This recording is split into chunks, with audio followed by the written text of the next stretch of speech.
Enfin, dernière table ronde, dernier chiffre, ce fut évidemment un honneur, mais un plaisir également. Donc quelques chiffres sur l'économie numérique et ses talents. L'un ne va pas sans l'autre, alors vous connaissez la règle, un peu de douleur et beaucoup de plaisir. Le plaisir d'abord de voir le numérique, premier secteur d'investissement étranger en France. Premier secteur d'investissement étranger en France. Je l'évoquais un peu plus tôt, services, big data, impression 3D, objets connectés. Vous fourmillez de projets, vous ou vos partenaires ou les startups qui vous entourent.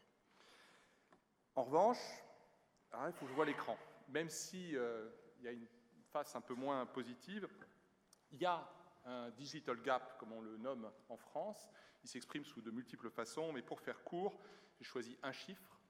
20%, c'est le nombre d'entreprises ou la proportion d'entreprises françaises qui achètent en ligne seulement, alors que la moyenne européenne est à peu près, dans les pays en tout cas auxquels on veut se comparer, à peu près à 60%. Donc 20% contre 60%, c'est notre B2B, Digital Gap, pour parler français. Pour autant, 13, c'est un chiffre intéressant, c'est le chiffre du nombre de French Tech. C'est toutes ces mini-républiques numériques qui encouragent la croissance dans nos villes et dans nos régions.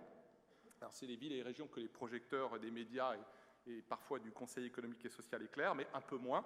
Mais c'est là où une France entreprenante, digitale, à Nantes, à Lille, à Lyon, ailleurs, je veux ne fâcher avec personne, se crée et est déjà très active.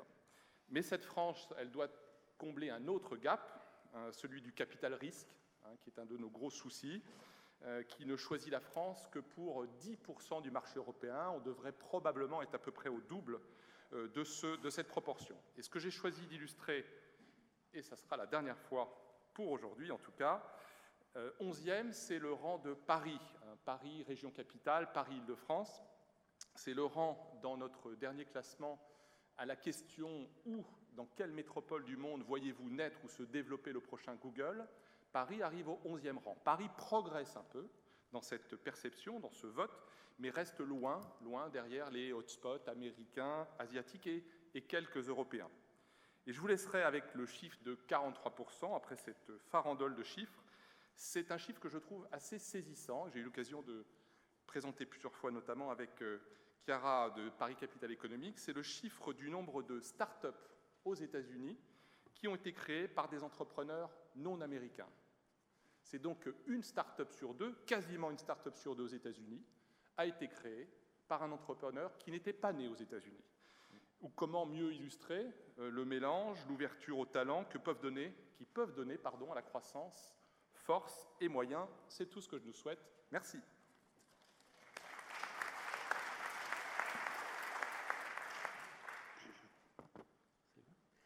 Bien.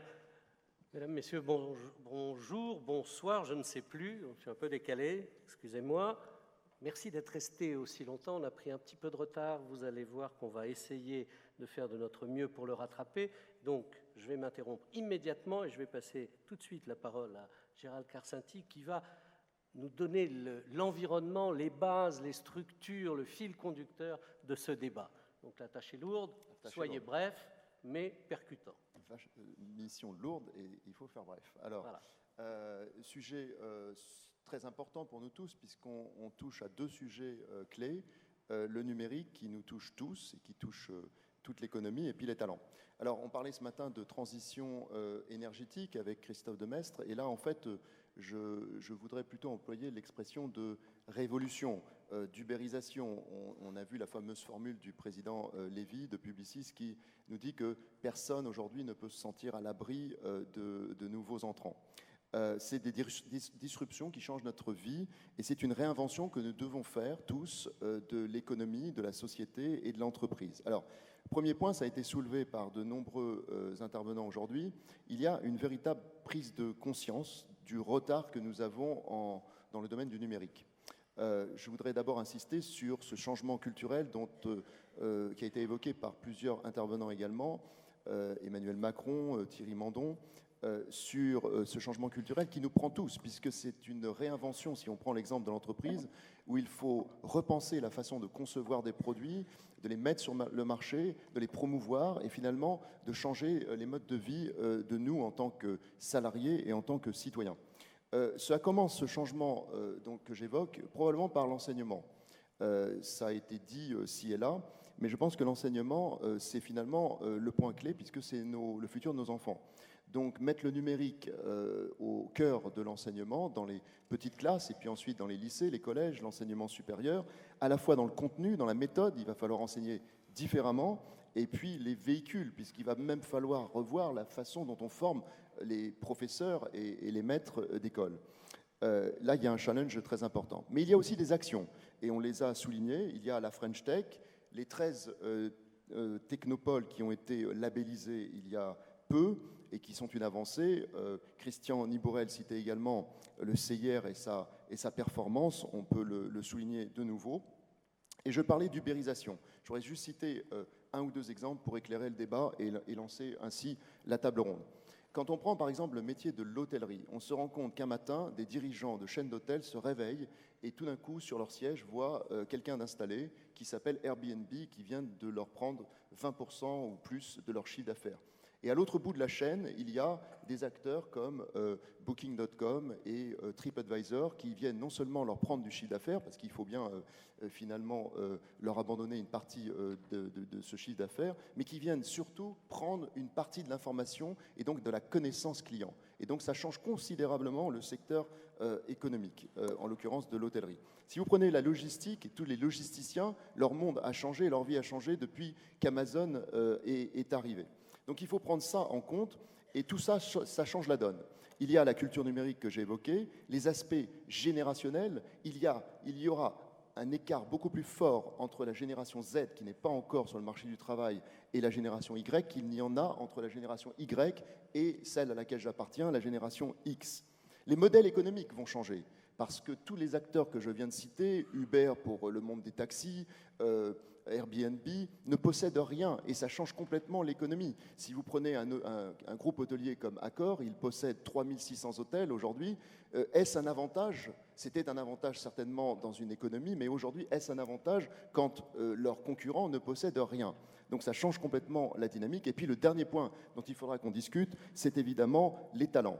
Je voudrais aussi qu'on discute de la vertu des startups, puisque les startups, non seulement en tant que telles, créent de l'emploi et de la dynamique, mais en même temps forcent les entreprises traditionnelles, qu'on appelait il y a 15 ans les fameuses bricks and mortars, c'est-à-dire les entreprises classiques, ça les oblige à se bousculer. Aucune entreprise classique ne serait en train de transformer son business model si finalement les startups ne nous y obligeaient pas. Et ça, c'est un élément qui va totalement changer. On ne parle plus de technologie, on parle de logique de service aujourd'hui, de catalogue de services. On offre des services et c'est ça qui est en train de changer. On parle d'hôpital numérique, on parle de villes connectées, de véhicules connectés. On ne parle plus, au fond, de technologie. Alors, avant de recéder la parole à Christian, peut-être mettre 4 questions sur la table qui seront un petit peu le fil de notre discussion. Comment valoriser nos atouts, parce que nous en avons de nombreux atouts. Comment installer cette culture numérique que beaucoup ont discuté aujourd'hui. Comment favoriser le développement des startups? On a beaucoup fait, mais on peut encore faire beaucoup plus, surtout dans le développement international. Et comment nous libérer des freins à la numérisation pour la société française? Voilà ce que je voulais partager avec vous. Christian, je te cède la parole. Eh bien, merci. On a en tout cas tout de suite, grâce à Gérald, les grands traits du tableau que nous allons essayer maintenant d'affiner petit à petit avec les interventions de nos différents partenaires autour de cette salle. Moi, il y a quelque chose qui m'a quand même assez interpellé tout au long des interventions que j'ai suivies et celles que j'ai lues dans les différents rapports. C'est l'extraordinaire porosité de l'univers numérique dans ce qui est notre quotidien aujourd'hui. C'est-à-dire que à travers tout le tissu économique, mais aussi dans les labos de recherche, dans le secteur culturel, dans évidemment les rapports sociaux, même dans la politique aujourd'hui, on n'a qu'à regarder comment Obama a réussi, grâce à sa maîtrise du viral, à changer la façon dont on fait campagne politiquement aujourd'hui. Donc tout ça est vraiment enfoui, tapi dans chacun de nos environnements personnels. On ne s'en rend pas souvent compte, et pourtant, on nous dit tous, ici, en tout cas vous, les spécialistes, vous nous dites, il va falloir que l'on affine et que l'on se crée une culture numérique plus efficace, plus efficiente. Alors, Michel Le Sieur, comment est-ce qu'on pourrait justement doper cette culture numérique dans un pays comme la France, qui est aussi, il faut bien le reconnaître, relativement traditionnaliste?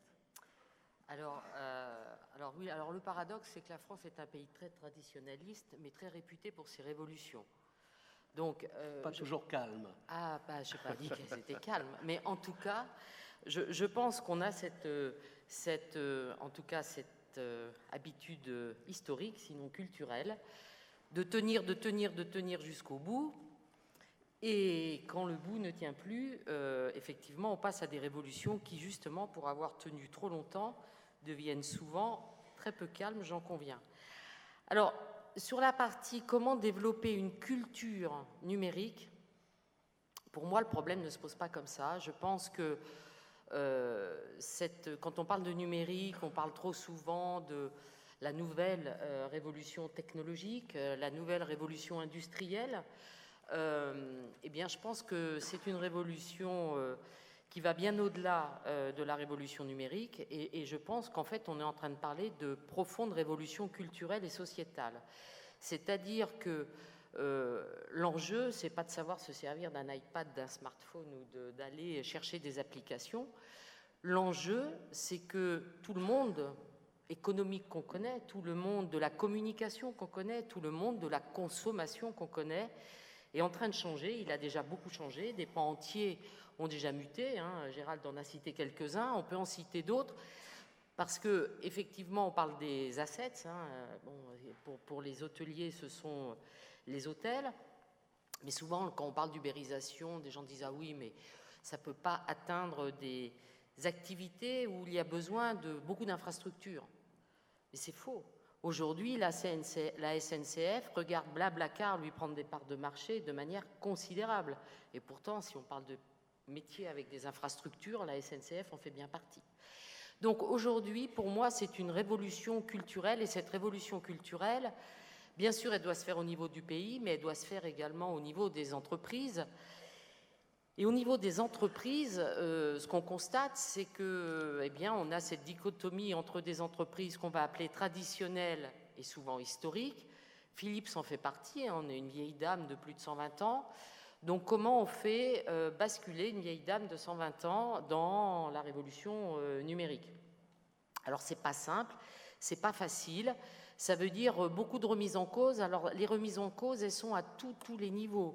Les remises en cause, c'est dans la manière de concevoir les produits, on ne les conçoit plus de la même manière, on doit travailler dans des milieux ouverts et non plus des milieux fermés, avec de la co-création, avec de l'open innovation. Mais on vient d'un monde où, vous savez, dans toutes ces entreprises-là, existait le fameux syndrome du NYE, qui est le non-invented year. Et ça, aujourd'hui, c'est fini, il faut le tuer. On est en train de passer d'une situation où on parlait beaucoup de produits à une situation où on parle essentiellement de services. On le voit bien, on est l'inventeur du compact disque. Eh bien, le compact disque aujourd'hui, je veux dire, la musique, ce n'est plus du tout quelque chose qui existe de manière, on va dire, hardware, mais qui est uniquement software. C'est-à-dire, en fait, les gens veulent écouter de la musique, ils ne veulent pas avoir un disque, ils veulent écouter de la musique quand ils ont envie. Deezer a très bien compris le truc. Mais c'est l'organisation des entreprises aussi, c'est la gouvernance des entreprises qui change, parce que les liens hiérarchiques sont complètement bousculés, parce qu'on travaille de plus en plus en réseau, en network, parce qu'on travaille de plus en plus en groupe, au travers de groupes dans la partie, je dirais, numérique. Ce sont les modèles économiques qui changent, on en a parlé un peu tout à l'heure, et puis surtout, parce que c'est ça qui finalement tire tout le reste, ce sont les comportements individuels, les comportements des consommateurs, les comportements des employés qui changent. Donc, on le voit bien, on est en train de vivre une vraie révolution numérique, culturelle, sociétale, et je pense que finalement, le numérique, finalement, sera peut-être l'une des réponses à tous les blocages qu'on connaît depuis des années dans ce pays, parce qu'on n'aura pas le choix. Parce qu'on n'aura pas le choix, parce que le numérique, c'est comme le nuage de Tchernobyl, ça ne s'arrête pas aux frontières. Et donc, et là je voudrais revenir sur un autre point, c'est qu'aujourd'hui, on le sait, on parle du numérique, on dit le numérique, c'est probablement ce qui va tout changer. Le numérique, c'est la potentiel de croissance qui est colossal. Le numérique, c'est des nouvelles façons de consommer, d'innover. Et pourtant,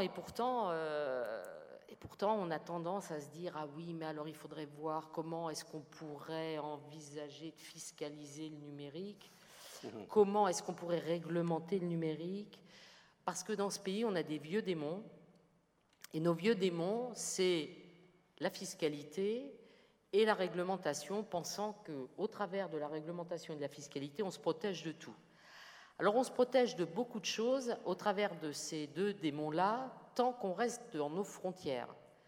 Mais quand on s'attaque à des domaines qui sont complètement transfrontaliers, non seulement ça ne sert à rien, mais ça va bien plus loin, c'est que c'est complètement contre-productif, c'est-à-dire que les emplois et la croissance qu'on pourrait espérer au travers de ces technologies risquent d'aller s'installer dans d'autres pays à cause de décisions qui seraient prises en France dans ces domaines. Alors moi, je viens d'un milieu, je dirais, paysan, et vous savez, dans le monde paysan, il y a des règles de bon sens. C'est qu'en fait, alors on va parler d'une fleur, mais on pourrait parler d'une plante, eh bien on laisse d'abord la fleur s'épanouir avant de récupérer les graines.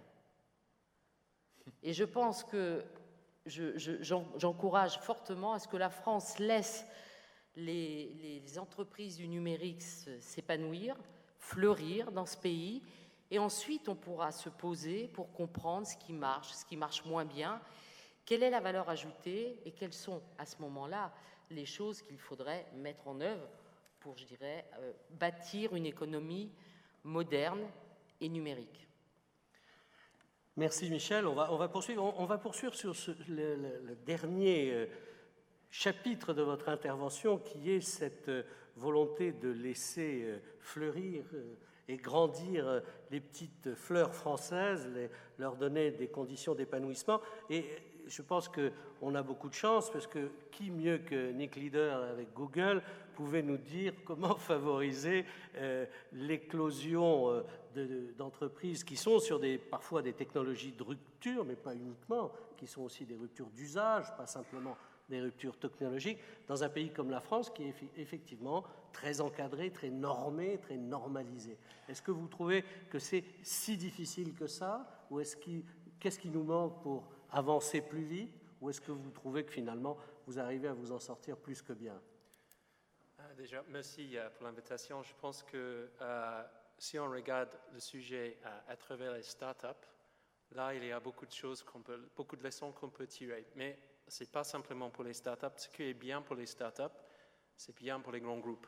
Et ce qu'on dit, je rejoins complètement la position de Michel, c'est qu'on a besoin de plus d'innovation, plus d'énergie, plus de créativité. Et donc, si on trouve les clés pour aider les startups, ensuite, c'est la même recette, en fait, pour les grands groupes.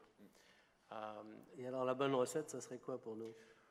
Donc, je pense que si on regarde déjà les startups, il y a deux raisons pour lesquelles c'est important d'avoir les startups dans l'écosystème français. Déjà, parce que si on peut avoir des histoires comme BlaBlaCar, Booking, parmi d'autres, ils créent de la valeur. Donc, ça, c'est la première chose. C'est bien d'avoir les entreprises qui développent de la valeur comme ça. La deuxième raison, c'est parce qu'ils développent les réservoirs de talents, les capacités. Ils développent aussi une façon de voir les choses qui est très utile pour les grands groupes. Donc, il y a un exemple qui vient de San Francisco. Walmart cherche les data scientists.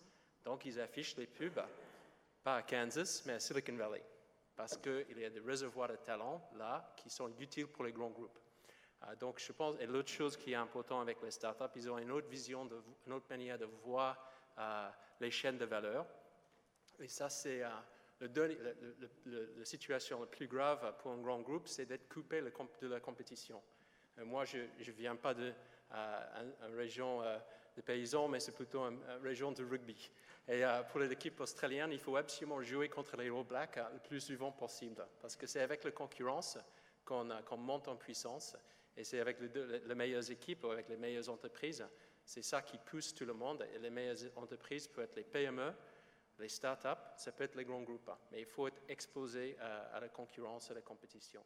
Bon, on vous souhaite que l'Australie gagne la prochaine fois. Ça serait l'objectif, mais bon, ça va peut-être arriver. On n'était pas loin. Mais voilà. Vous n'étiez pas loin, mais pas encore. Alors nous aussi, on n'en est pas loin apparemment, mais qu'est-ce qui nous manque? Moi, je pense que déjà, il faut accepter qu'on est en train de vivre une révolution. Et l'histoire de la France montre que les révolutions ne sont pas les fleuves tranquilles. Donc il y a des phases de chaos qui sont nécessaires dans ce processus de création. Donc je pense que la première chose qu'il faut accepter, c'est qu'il faut limiter l'inflation réglementaire. Ça, c'est la première chose qu'il faut faire. Il y a un réflexe, dès qu'on voit que les choses changent, un réflexe des fois il faut réglementer. Je pense que la chose qu'il faut absolument faire, c'est protéger l'intérêt des consommateurs. Ça, c'est des choses qu'il faut absolument garder en tête. Et ça, c'est souhaitable. Mais c'est aussi souhaitable que le développement des nouveaux modèles rencontre une demande des consommateurs et qu'ils basculent et remettent en cause les monopoles ou les réglementations qui sont établies.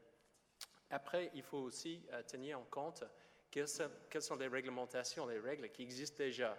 Avant d'inventer autre chose, peut-être il y a des lois qui s'étaient bien conçues, bien pensées, qui datent depuis 50 ans, qui peuvent être appliquées. Et en fait, les principes restent les mêmes. Je pense que la dernière chose, c'est qu'il y a des problèmes qui émergent dans une rupture, dans une révolution, qui sont assez sérieux, qui doivent être réglés avec les réglementations. Mais d'abord, il faut juste laisser un peu de temps passer, parce qu'on voit avec les problèmes qui émergent du numérique, des fois, les technologies créent un problème, et des fois, les technologies peuvent aussi régler le problème. Et la deuxième chose, il faut laisser le temps parce que la culture évolue. Et donc, il y a des fois une réponse culturelle à un problème qui émerge avec une nouvelle technologie, et on change nos habitudes, on maîtrise des sujets comme privacy en ligne personnellement, et donc, mais ensuite, s'il y a un problème qui reste, ensuite, on peut imaginer la réponse de réglementation. Mais il faut juste faire attention de ne pas générer des effets secondaires. Juste la dernière chose, je voulais dire, je pense qu'il y a beaucoup de choses qui marchent très bien déjà en France sur les questions de support pour les startups. C'est très facile de lancer un startup. Il y a plein d'aides qui sont en place. Et où on voit qu'il y a énormément envie à des jeunes d'être entrepreneurs, auto-entrepreneurs en France aujourd'hui.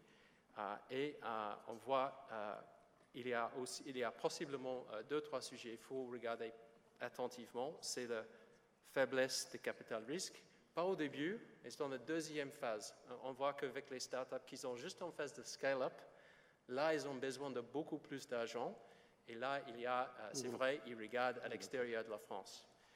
La dernière chose que je voulais dire, je pense à la création d'un marché unique, européen, stable, uniforme, lisible, qui va permettre à les entreprises de cibler 500 millions de consommateurs à l'échelle d'Europe. Ça, c'est fondamental pour le développement du secteur. Ok, Nick. Juste une dernière question très rapide. Tout à l'heure, Gérald parlait des talents. Est-ce qu'une entreprise comme la vôtre, sur le territoire national français, pas simplement dans la région parisienne, trouve les talents dont elle a besoin? On trouve les talents. Les ingénieurs français sont réputés. Je pense qu'il y a une communauté de 60 000 Français dans la Silicon Valley. On peut critiquer plein de choses, mais c'est un peu comme l'éducation nationale. Il y a beaucoup de critiques, mais toutes les écoles à l'étranger de la France sont pleines. Donc, il y a probablement des choses qui marchent bien avec les ingénieurs, avec les talents, les commerciaux. Mais il y a tout ce qu'il faut.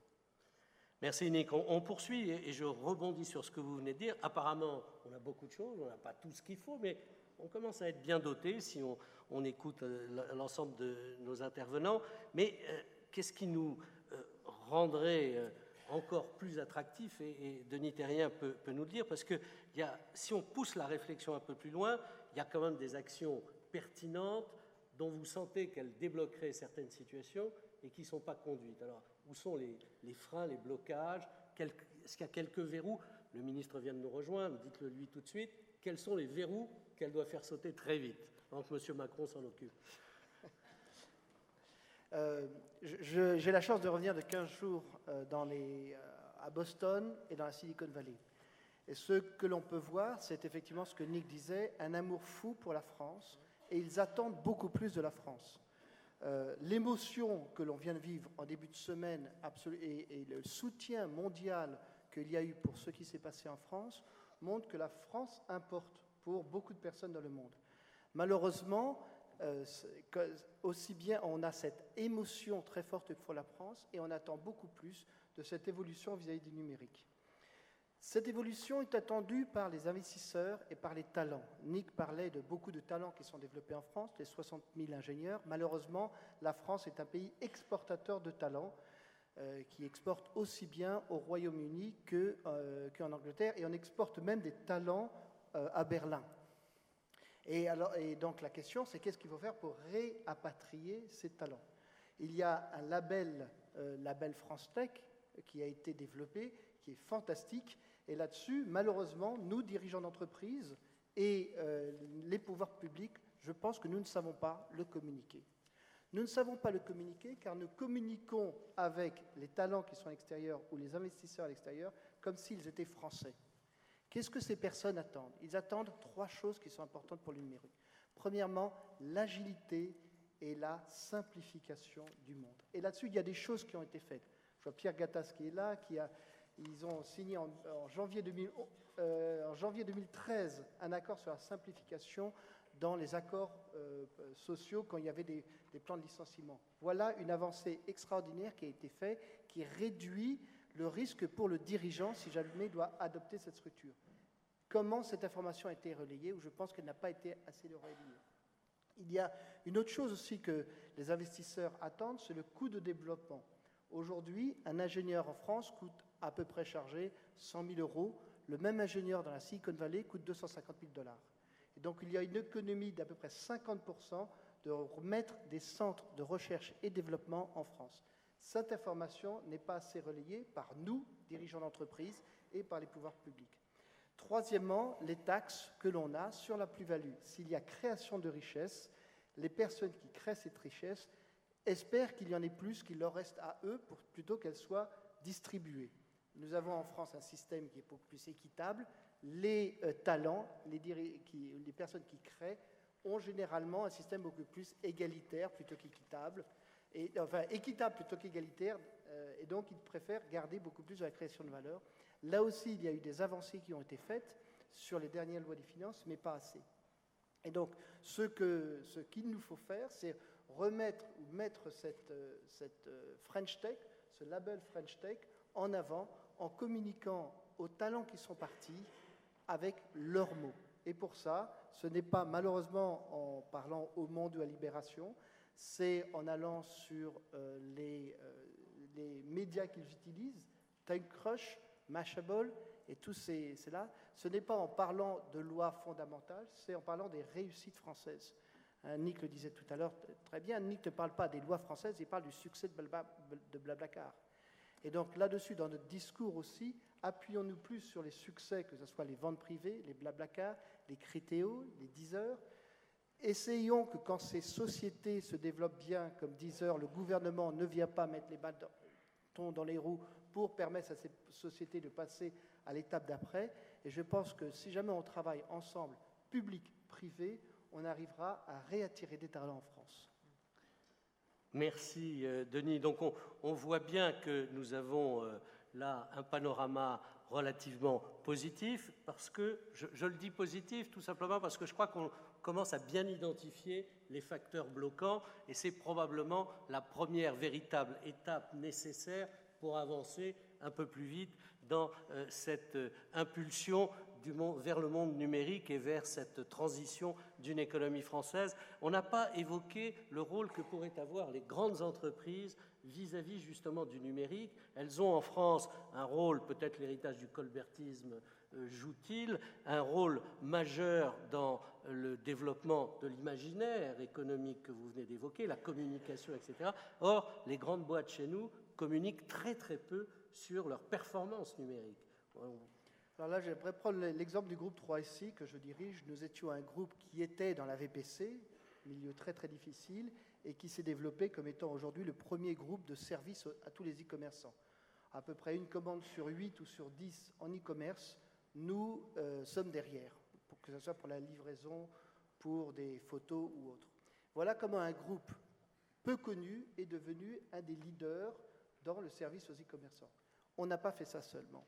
On n'a pas été tout seul pour faire ça. On a eu la chance d'être dans un territoire, dans le nord de la France, qui a tellement souffert qu'il a décidé de se transformer sur le numérique et sur l'e-commerce. Le territoire de l'île ou du nord de la France, c'est le territoire où il y a à peu près 15 ou 16% de chômage, où le chômage des jeunes n'est pas à 23%, mais à peu près 30%.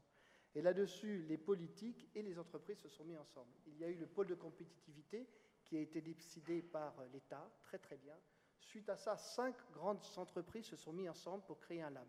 C'est Auchan, Decathlon, ID Group, le groupe 3SI et j'en oublie un, mais je suppose qu'il m'excusera. Et donc 5 grands groupes nous sont mis ensemble pour créer un lab, ce lab pour penser au commerce de demain.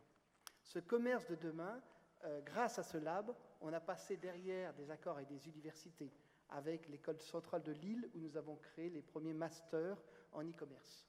Et ceci est arrivé à recréer un pôle d'attraction de talents. Je ne prendrai comme exemple un lieu qui s'appelle Euratechnologie.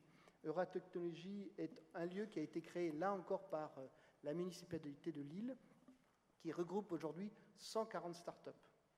Et c'est le lieu dans lequel aussi bien IBM que Tata a décidé d'y installer des pôles de recherche. Et là, on voit comme quoi, quand public-privé se mettent ensemble, j'en parlais tout à l'heure pour la communication, mais là c'est pour l'action, public-privé se mettent ensemble, se fixent des objectifs très précis pour devenir des pôles d'attractivité de talent, on y arrive. Et le Nord représente à peu près 25% de l'e-commerce en France, donc on voit que derrière, il y a des résultats.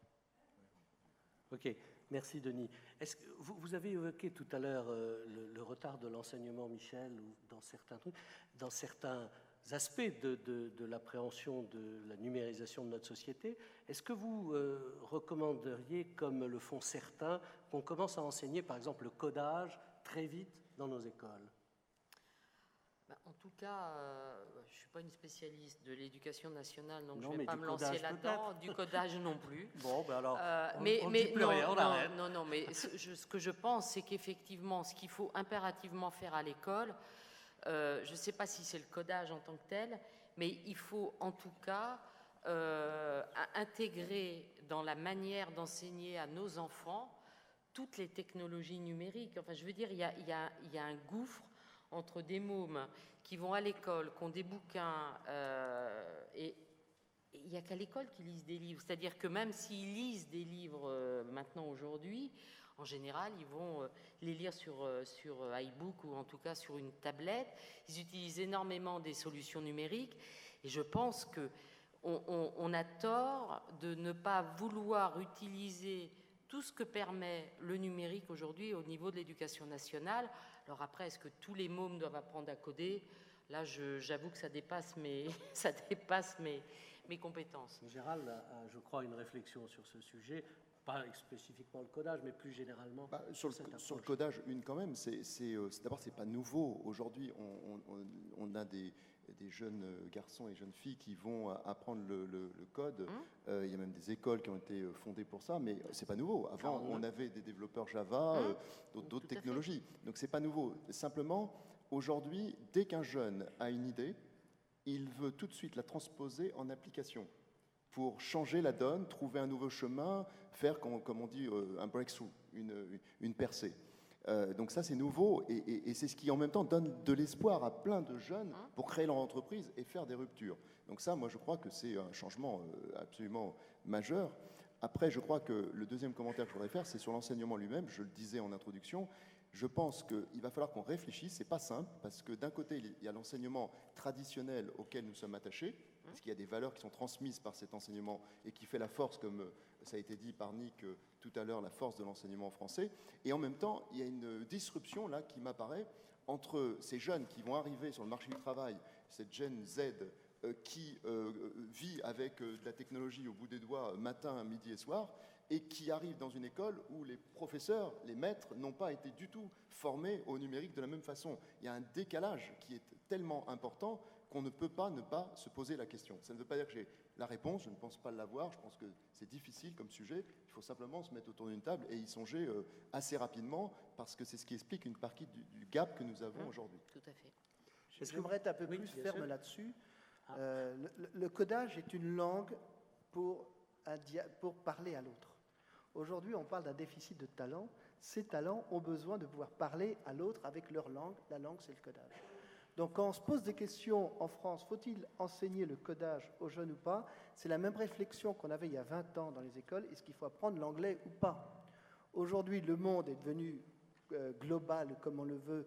Tout jeune, toute personne dans le milieu professionnel parlant anglais a un avantage compétitif par rapport à son collègue ne parlant pas anglais. C'est la même chose pour le codage.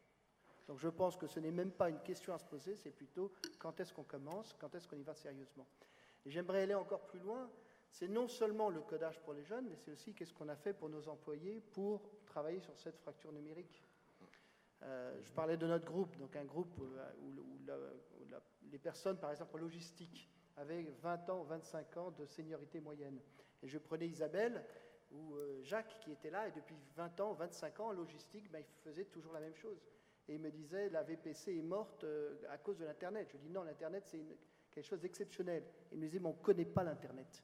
Et donc qu'est-ce qu'on a décidé? On a décidé de former tous les employés du groupe à l'Internet.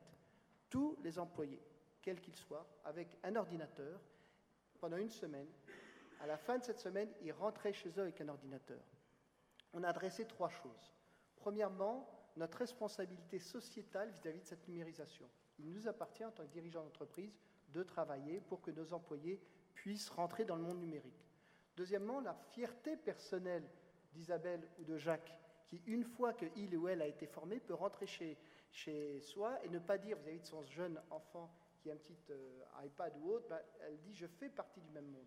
Troisièmement, Isabelle et Jacques, qui ne connaissaient pas Internet, ont passé leur première commande sur Internet. Et donc, quand on a expliqué à Isabelle et Jacques, qui étaient en logistique, qu'il fallait maintenant travailler le vendredi et peut-être le samedi, parce que 50% des commandes sur Internet sont prises du vendredi midi au lundi matin, eh bien, ces employés ont compris. Je ne veux pas dire qu'il n'y a pas eu des discussions après avec les partenaires sociaux quand il a fallu passer de 5 jours par semaine à 6 jours par semaine, de 1 shift par jour à 3 shifts par jour et le travail de nuit. Oui, nous avons eu des discussions adultes avec les partenaires sociaux, mais ceci s'est fait dans le respect mutuel et surtout ils comprenaient pourquoi ils devaient le faire. Et donc on a eu à peu près 4000 personnes qui ont changé de contrat de travail pour accepter de travailler 6 jours par semaine et la nuit. Donc ceci a été possible parce que nous avons investi en amont dans la formation. Et le coût de cette formation, 250 €, la moitié payée par l'État. Merci.